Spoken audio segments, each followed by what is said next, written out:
Okay, so hey guys, and today I'm back with the Pixar movie review, and this time it is Onward, which was released in 2020. Even though it flopped hard thanks to the menace that is the coronavirus, it still is a great movie. And this review is non-spoiler because I really have nothing spoiler-filled to talk about it. So let's begin the review. Okay, so first let's talk about the relationship between Ian and Bali and how well developed it is. From the conversations to the small details of expressions in the animation. Everything about the relationship is done so right in this movie.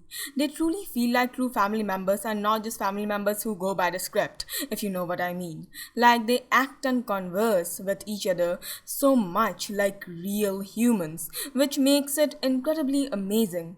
I would give the main credit of Ian and Bali being amazing characters to the writing and animation though, and not the voice acting. And that's because the voice performance was so underwhelming, and I was definitely expecting something better. Like, don't get me wrong, it wasn't bad, but it was so painfully average. And painfully average isn't something I would expect from Tom Holland and Chris Pratt, right? And I don't know, maybe it's just me who thought the voice acting was average, because others seem to not really be underwhelmed by it. Okay, so let's talk about the story of this movie.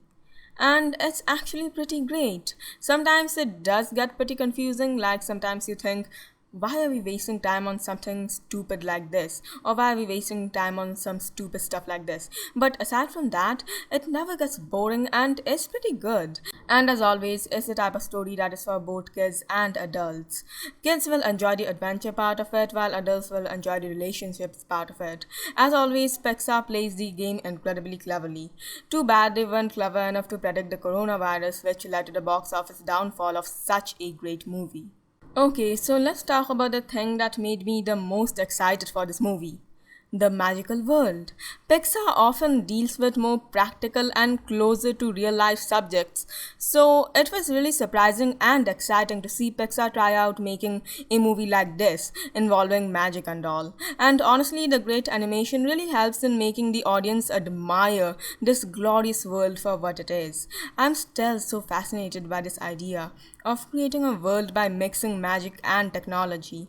A truly unique world it is. And this unique world is probably one of the reasons why many people, including me, feel like we are watching not a Pixar movie, but a DreamWorks movie.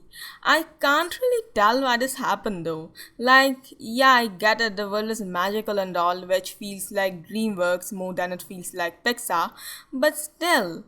DreamWorks has a different sort of art style, so I don't really know why I feel like this. Okay, so now let's talk about the most, and I mean the most astonishing part of this movie. It is not emotional at all. Even after having such great potential and even after having such a story that can make anyone cry if executed properly, it could not. Because it wasn't executed properly. Now, obviously, it did make some exceptional people cry, but as I can tell from the online reviews, it could not make the majority cry. And I'm kinda in the majority too, unfortunately. I seriously wish it could make me cry. I want Pixar to make me cry so bad. And I was so ready to cry while watching it, but nope. Don't know how Pixar managed to fail to make me and the majority cry with a story like this. The ending of this movie. My god, what an underwhelming and disappointing ending it is. I hate this ending so bad. Like, it is not satisfying.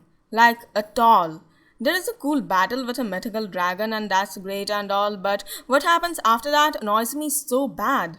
Like, you have waited the entire movie for that one single moment? But that one single moment never happens. So you waited for a thing that was never meant to happen, which makes you feel betrayed by the movie. It set you up to expect something and then did not give you that, leaving you disappointed. Rating 8.5 out of 10. Best moment, Invisible Bridge. Okay, so yeah guys, and that's it for the video, and don't forget to smash that like button, leave a comment, share, and of course subscribe. And so yeah guys, bye.